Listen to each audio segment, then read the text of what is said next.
Hey guys, welcome back to the DSC series level 1, and today's problem name is find the peak element. So let's check the problem statement first. And the problem statement is a peak element is an element that is strictly greater than its neighbors. Given a zero indexed integer array nums, find a peak element and return its index. If the array contains multiple peaks, return the index to any of the peaks. Okay. So let's simplify this problem statement first. Suppose we have an array of elements and we have to return the index of peak element from this array. So here we can clearly see 3 is the peak element because it is greater than from its right side neighbor and as well as from the left side neighbor. So we have to return the index of this 3 element, this third element which is 2.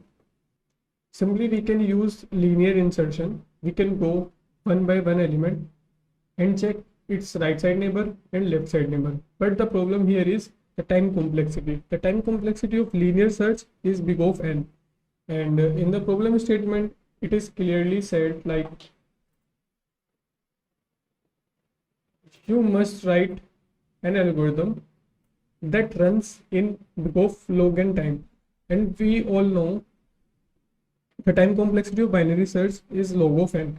So for this problem, we will use binary search.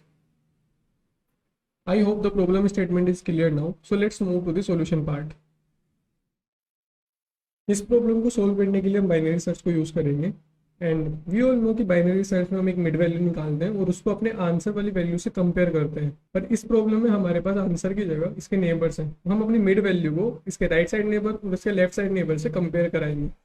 और इस problem को easily समझाने के लिए मैं एक X Y coordinate के diagram को यूज करूंगा. Then it will be very easy to understand this problem solution. So let's make a diagram of X Y coordinate.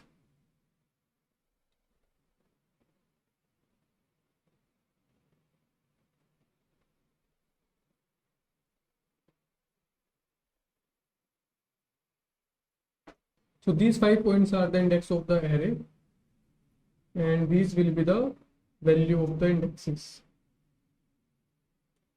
तो फर्स्ट इंडेक्स की हमारी वैल्यू 1, सेकेंड की 2, थर्ड की 3 एंड फोर्थ की again second and fifth की first 1. So clearly इस diagram के through भी हम देख सकते हैं कि हमारा पीक एलिमेंट जो है वो थर्ड पोजीशन पे है which is second index of our array. तो हमें यही पीक एलिमेंट रिटर्न करना है एज ए आंसर.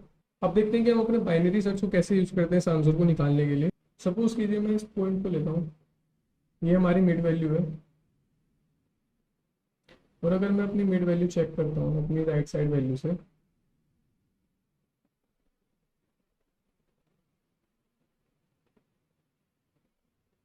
तो क्या मेरी ये वाली वैल्यू राइट साइड वैल्यू से छोटी है? यस. एंड सपोज मैं ये वाला पॉइंट लेता हूँ,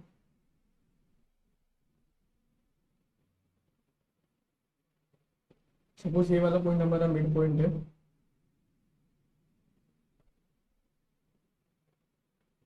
तो क्या ये वाला पॉइंट हमारे नेक्स्ट वाले पॉइंट से, इस वाले पॉइंट की वैल्यू नेक्स्ट वाले पॉइंट की वैल्यू से बड़ी है? यस. सो ये दो कंडीशंस मैंने क्यों लिखी देखते हैं. अगर हमारी मिड वैल्यू अपनी नेक्स्ट वैल्यू से छोटी है तो हम डायग्राम के थ्रू भी देख सकते हैं कि हमारा पीक एलिमेंट राइट साइड को अपीयर होगा, मतलब हमारा पीक एलिमेंट राइट साइड में हो सकता है. ओके. और सेकंड कंडीशन से हमें क्या पता लगता है, अगर हमारी मिड वैल्यू अपनी राइट साइड वैल्यू से बड़ी है तो हमारा पीक एलिमेंट लेफ्ट साइड में अपीयर हो सकता है. तो इन दो कंडीशन का यूज करके ही हम अपना पीक एलिमेंट फाइंड कर सकते हैं easily. And when we will write the code, it will be very easy to understand. So let's move to the code part. सबसे पहले अपने कोड में हम लेफ्ट इंटीजर और राइट इंटीजर को इनिशियलाइज करा लेते हैं. So left will be from 0th index and the right will be from the last index of the array.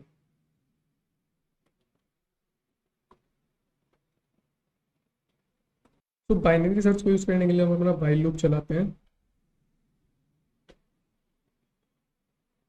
जब तक हमारी left side index is less than the right side index.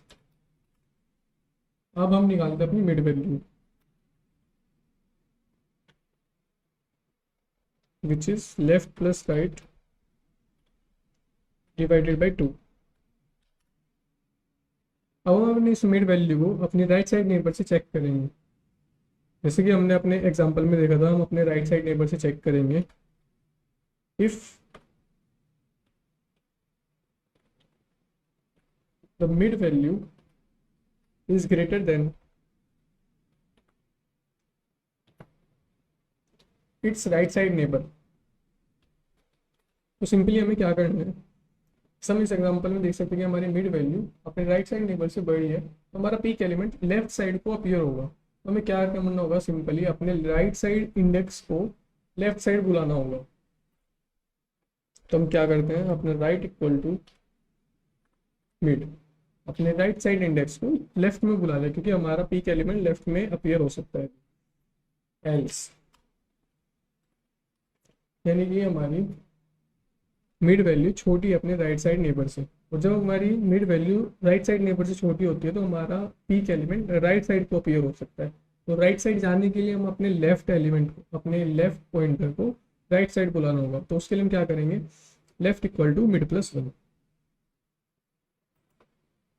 तो हम simply क्या करेंगे, लेफ्ट इक्वल टू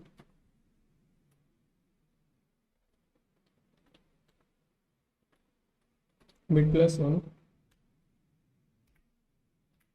और simply last में हमें अपना ये लेफ्ट एलिमेंट की यानी कि लेफ्ट इंडेक्स को ही हमें रिटर्न करना है, जो हमारा फाइनल आंसर होगा। तो चेक करते हैं अपना syntax. Syntax is clear, no submit the problem, solution is accepted।